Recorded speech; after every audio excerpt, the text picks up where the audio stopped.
ನಮಸ್ಕಾರ ಎಲ್ರಿಗೂ. ಬೀಟ್ರೂಟ್ ಪಲ್ಯ ತುಂಬ ಈಸಿಯಾಗಿ ಕ್ವಿಕ್ಕಾಗಿ ಹೇಗೆ ಮಾಡೋದಂತ ತಿಳಿಸ್ಕೊಡ್ತಾ ಇದ್ದೀನಿ ಇವತ್ತು. ಮೊದಲಿಗೆ ನಾನಿಲ್ಲಿ 2 ಬೀಟ್ರೂಟನ್ನು ತೆರೆದು ಇಟ್ಕೊಂಡಿದ್ದೆ.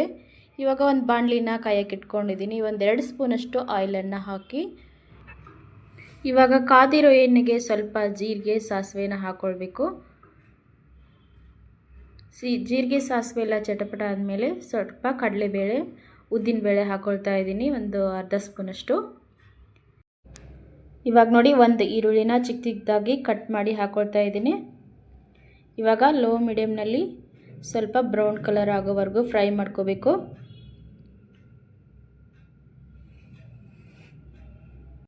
ಸ್ವಲ್ಪ ಶುಂಠಿ ಬೆಳ್ಳುಳ್ಳಿ ಪೇಸ್ಟನ್ನು ಹಾಕ್ಕೊಳ್ಬೇಕು. ಹಾಕ್ಕೊಂಡು ಮತ್ತೊಂದು ಸಾರಿ ಮಿಕ್ಸ್ ಮಾಡಬೇಕು. ನೋಡಿ, ಇವಾಗ ಮಿಕ್ಸ್ ಆಗಿ ಸ್ವಲ್ಪ ಮೀಡಿಯಮ್ ಫ್ಲೇಮಲ್ಲಿ ಬೇಯಿಸ್ಕೊಳ್ಬೇಕು. ಒಂದು ಚಿಕ್ಕ ಗಾತ್ರದ ಟೊಮೆಟೊವನ್ನು ಹಾಕ್ಕೊಳ್ತಾ ಇದ್ದೀನಿ.